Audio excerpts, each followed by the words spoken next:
유기성 목사님께서 쓰신 예수님의 사람이라는 책으로 제가 설교를 계속해서 이어나가고 있습니다. 첫 번째 시간에는 십자가의 능력에 대해서 함께 말씀을 나누었는데요, 십자가를 통해 내가 얼마나 큰 죄인인지를 깨닫게 된다라고 말씀드렸습니다. 그리고 두 번째 시간에는 그 십자가의 능력이 하나님께서 우리를 얼마나 사랑하시는지를, 그 사랑을 알게 된다. 그리고 우리에게 허락하신 죄 사함, 속죄의 은혜가 얼마나 크고 감사한 일인지에 대해서, 그것에 대해서 함께 나누었습니다. 이 두 번의 설교 내용을 한 문장으로 요약하자면 이렇습니다.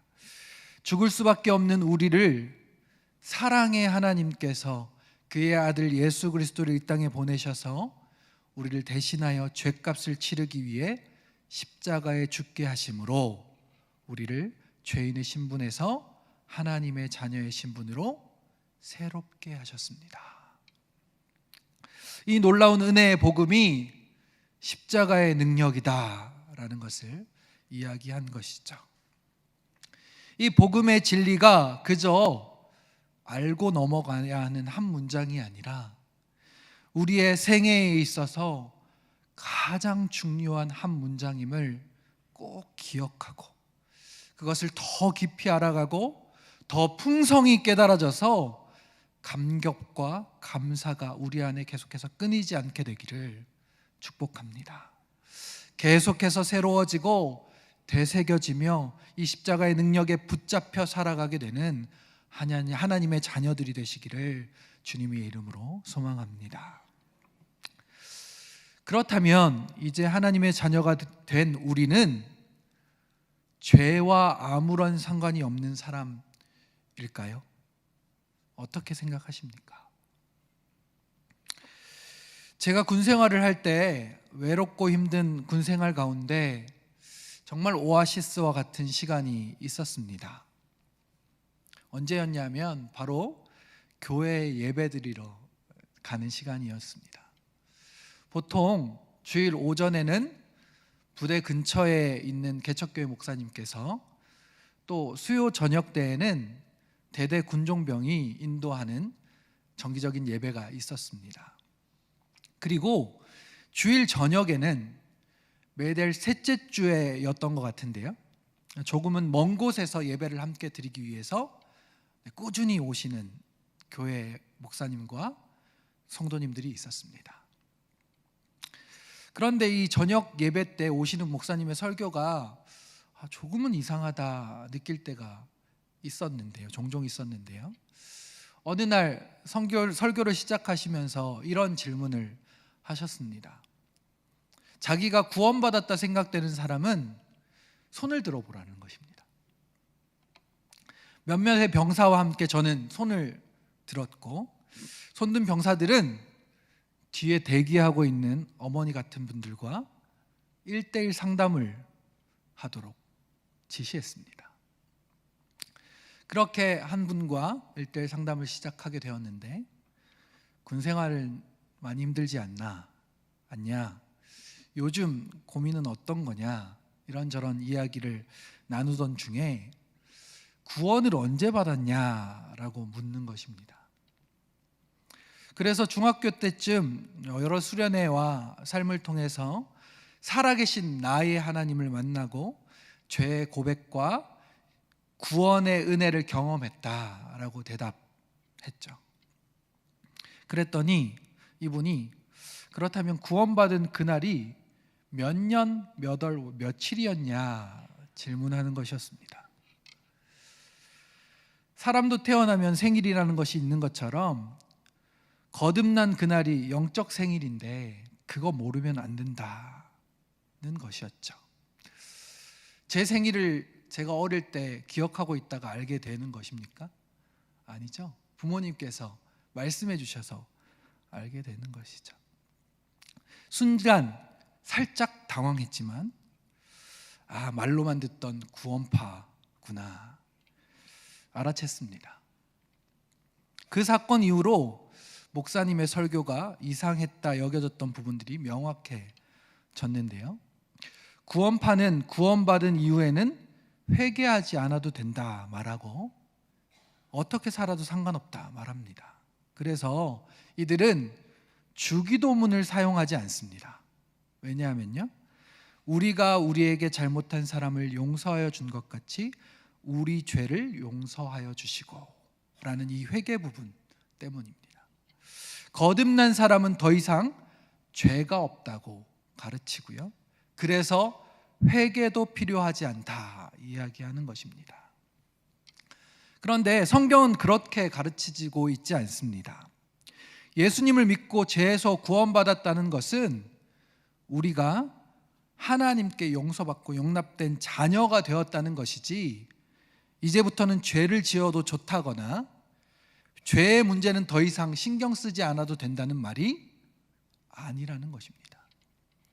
아직도 많은 구원받은 성도들 안에 죄가 여전히 역사하고 있고 죄와의 싸움이 끊임없이 이어지고 있다는 말인 것이죠. 여러분 안에도 계속해서 이 죄와 싸우고 계시지 않습니까? 저도 마찬가지입니다. 그런데 하나님을 믿지 않는 사람들의 죄와 하나님의 자녀들의 죄는 하나님께서 취급을 달리 하십니다. 로마서 8장 1절 말씀인데요, 로마서 8장 1절 말씀을 제가 한번 읽어드리도록 하겠습니다. 그러므로 이제 그리스도 예수 안에 있는 자에게는 결코 정죄함이 없나니. 불신자들의 죄는 정죄를 받습니다. 율법을 통해 죄인임이 드러나고 심판으로 인해 지옥에 가야 한다는 판결을 받는 것이죠. 그런데 그리스도인들은 죄를 지으면 정죄당하는 것이 아니라 징계를 받는다 말합니다. 히브리서 12장 7절과 8절 말씀인데요, 함께 읽어보겠습니다. 시작. 너희가 참음은 징계를 받기 위함이라. 하나님이 아들과 같이 너희를 대우하시나니 어찌 아버지가 징계하지 않는 아들이 있으리요. 징계는 다 받는 것이거늘 너희에게 없으면 사생자요 친아들이 아니니라. 아멘. 요한계시록에서도 이렇게 말씀하고 있습니다. 3장 19절 말씀인데요, 물은 내가 사랑하는 자를 책망하여 징계하노니 그러므로 내가 열심을 내라 회개하라.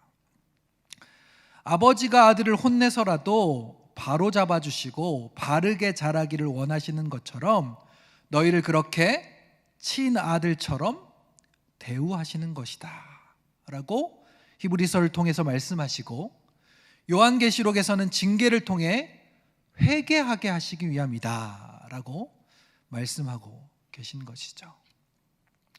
분명히 우리의 삶의 모든 일들이 죄와 연결되어 있지는 않겠지만 내 삶에 어떤 일이 일어났을 때 내가 지은 죄에 대해서 생각나게 하신다면 하나님께서 돌이키라, 회개하라고 주시는 사인이라는 것입니다. 한 가지 조심해야 할 것이 있는데요, 다른 사람의 문제를 보며 함부로 죄와 연결시켜 정죄해서는 안 됩니다. 자신의 문제를 통해 하나님께서 깨닫게 하시는 일들이 있을 때 자신에게 적용되는 것이지 자신이 아닌 다른 사람들의 문제에 적용시키는 것은 조심해야 한다는 말입니다. 앞에 말씀들을 통해서 우리에게 말씀하신 것은 죄로 인해 주어지는 것은 불신자에게는 뭘로 주어진다고요? 정죄로 주어지고 그리스도인들에게는 징계가 온다는 사실을 기억하는 것입니다. 하나님의 자녀가 된 자들에게는 하나님께서 주시는 귀한 은혜와 복이 삶 가운데 가득 있습니다. 그런데 이 죄 가운데 거하고 있는 자들은 이 귀한 은혜와 복을 누리기 어려워집니다. 특별히 죄로 인해 누리고 있던 하나님과의 관계 안에 기쁨이 점점 사라져 갑니다. 주님과의 대화, 기도의 문이 점점 막히게 됩니다. 우리에게 베푸셨던 모든 것들에 대한 감사가 점점 사라지고 하나님 나라 안에서 누리던 참 자유와 평강이 죄로 인해 오히려 얽매이게 되고 근심과 염려, 걱정에 사로잡히게 됩니다. 이것을 예레미야는 이렇게 말하고 있습니다. 5장 20절인데요. 너희 허물이 이러한 일들을 물리쳤고 너희 죄가 너희로부터 좋은 것을 막았느니라. 너희 죄가 너희로부터 좋은 것을 막았다. 죄 때문에 막혀버렸다 말하고 있는 것이죠. 이름은 그리스도인이지만 그리스도인으로 하나님 나라의 자녀로, 하나님의 자녀로 누릴 수 있는 것들을 다 빼앗기고 막혀버린 채 그렇게 무능한 그리스도인이 되어버리는 것입니다. 그런데 우리에게 놀라운 은혜의 이야기가 있습니다. 그것은 바로 회개입니다. 오늘 함께 읽었던 요한일서 1장 9절 말씀을 다시 한번 읽어보면 좋겠습니다. 시작. 만일 우리가 우리 죄를 자백하면 그는 미쁘시고 의로우사 우리 죄를 사하시며 우리를 모든 불의에서 깨끗하게 하실 것이요. 아멘. 하나님께서 우리가 죄를 고백하고 회개하면 그 죄를 사해 주시고 모든 불의에서 깨끗하게 해 주신다 약속하셨습니다. 그래서 회개는 능력입니다. 죄가 해결되어지는 능력이요. 하나님의 자녀로 은혜와 복을 다시 회복하게 되는 능력입니다. 죄로 인해 무능력한 그리스도인으로 살아가던 자들이 다시 그 능력을 회복하게 되는 것이 바로 회개 능력이라는 말입니다. 성도님들의 삶 가운데 회개가 있습니까? 회개가 풍성하게 일어나고 있습니까? 하루를 돌아보며 주님 앞에 회개하십니까? 목사님, 출퇴근하고 집안일하고 애들 돌보고 가족 챙기고 하다 보면 하루 금방 지나갑니다. 기도할 시간조차 잘 내기 힘든데 그 기도 시간 안에 회개라니요. 매일 저녁이 되면 여러분 손발 씻고 양치질하고 잠자리에 듭니다. 그렇죠? 이것은 규칙적으로 매일매일 잘 하시면서 매일 회개하는 것은 이렇게 생각하지 않는 것입니다.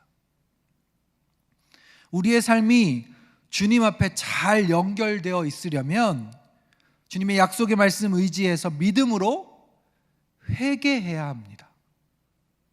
세상의 급류에 휩쓸려서 뒤죽박죽 되어버린 우리의 영혼, 우리의 일상이 되지 않기 위해서는 하루를 마무리하시면서 그때그때 주님 앞에 고요하게 하루를 돌아보며 회개하고 기도해야 합니다. 회개는 뭔가 잘못함을 고백하는 일로부터 시작되어야 하기 때문에 사실 불편합니다. 불편한 것이 사실입니다. 그래서 이 불편함을 감수하고서라도 주님 앞에 나아가야 하는데 이것을 하지 않으면 점점 주님으로부터 더 멀어지게 되는 것입니다. 그러면서 자연스럽게 죄에 대해서도 무감각해지게 되는 것이죠. 그래서 회개하지 않습니다. 어찌 보면 죄보다도 더 무서운 것이 바로 이 회개하지 않는 일일지도 모르겠습니다. 회개를 하지 못하게 하는 이유를 생각해 보자면 앞에서 말씀드렸듯이 첫 번째, 불편함에 있다 생각되어졌습니다. 죄를 가지고 주님 앞에 서야 한다는 사실이 우리 안에 불편해서 그 일들을 뜸을 들이거나 그 자리를 회피하게 되기 때문이죠. 점점 이것이 쌓이면 쌓일수록 관계가 멀어지게 된다는 말입니다. 부부 관계에 있어서도 마찬가지죠. 사소한 일이든 중요한 일이든 문제가 있을 때 그것 때문에 서로가 불편한 상황이 되면 그 불편한 상황이 싫어서 만남과 대화를 미루게 되고 그 자리를 회피하게 된다면, 그리고 그것이 점점 쌓이게 된다면 어떻게 되겠습니까? 점점 더 성숙한 부부 관계로 발전해 나가기 위해서는 또 그렇게 나아가게 되면 가볍지만 진심을 담아 자신의 잘못을 먼저 이야기할 때, 그렇게 문제를 풀어갈 때 서로를 더 신뢰하게 되고 더 깊고 풍성한 관계로 나아가게 됩니다. 그렇죠? 그런 것처럼 주님 앞에 회개로 나아갈 때도 이 불편함을 뛰어넘어야 더욱 성숙한 관계로 나아갈 수 있다는 말인 것입니다. 또 한 가지 회개를 하지 못하게 만드는 이유 중에 하나는, 우리 회개하면 용서받았다는 믿음의 확신으로 주님 앞에 나아가야 한다는 사실을 믿지 못하거나 잊어버린다는 사실입니다. 마태복음 18장 21절과 21절 말씀을 함께 읽어보면 좋겠는데요. 시작. 그때 베드로가 나와 이르되 주여, 형제가 내게 죄를 범하면 몇 번이나 용서하여 주리이까? 7번까지 하오리이까? 예수께서 이르시되 내게 이르노니 7번뿐만 아니라 7번을 70번까지라도 할지니라. 아멘. 베드로가 자신에게 죄를 범한 형제를 몇 번이나 용서해야 하는지 묻습니다. 그랬더니 예수님께서 뭐라고 대답하셨죠? 7번을 70번까지라도 해서 해라, 용서해라 말씀하십니다. 7번에 70번이면 계산하면 490번인데요. 한 사람을 490번 용서해 보셨습니까? 네. 이 말은 용서하라는 말씀입니다. 끝까지 용서해라 하는 말씀이신 겁니다. 그렇죠? 그런데 이 말씀에는 전제가 있는 것 같습니다. 주님께서 우리에게 약속해 주신 말씀이 전제되어 있습니다. 뭐냐면 예수님께서도 우리를 그렇게 끝까지 용서하시겠다는 말씀이 담겨져 있는 것입니다. 오늘 말씀에도 이렇게 말씀하고 계십니다. 요한일서 1장 9절인데요. 만일 우리가 우리 죄를 자백하면 그는 미쁘시고 의로우사 우리 죄를 사하시며 우리를 모든 불의에서 깨끗하게 하실 것이요. 우리 죄를 자백하면 주님은 신실하셔서 의로우셔서 우리 죄를 사해 주십니다. 또 모든 불의에서 우리를 깨끗하게 하여 주십니다 라고 말씀하고 계신 것이죠. 불편함을 넘어서 믿음으로 주님 앞에 고백하고 회개하였을 때 우리에게 주어지는 것은 그리스도인으로 누리는 은혜와 복의 회복입니다. 하나님의 자녀로서 누리게 되는 것들의 회복입니다. 주님과의 관계의 회복입니다. 그래서 회개는 우리의 삶의 회복의 능력입니다. 함께 따라해 보실까요? 회개는 회개는 능력입니다. 능력입니다. 한 번 더 해볼까요? 회개는 회개는 능력입니다. 능력입니다. 말씀을 정리하겠습니다. 십자가의 능력으로 구원받은 우리에게도 죄와의 싸움은 계속됩니다. 우리가 범한 죄로 인해 그리스도인들에게는 징계가 주어지는데 그것은 주님 앞으로 회개하게 하시기 위함인 것이다. 말씀드렸습니다. 죄로 인해 무능력해진 그리스도인들은 회개로 인해 허락해 주신 복과 은혜를 다시 회복하게 되는데, 그렇기 때문에 회개가 우리의 삶의 회복의 능력이 된다는 것을 꼭 기억해야 합니다.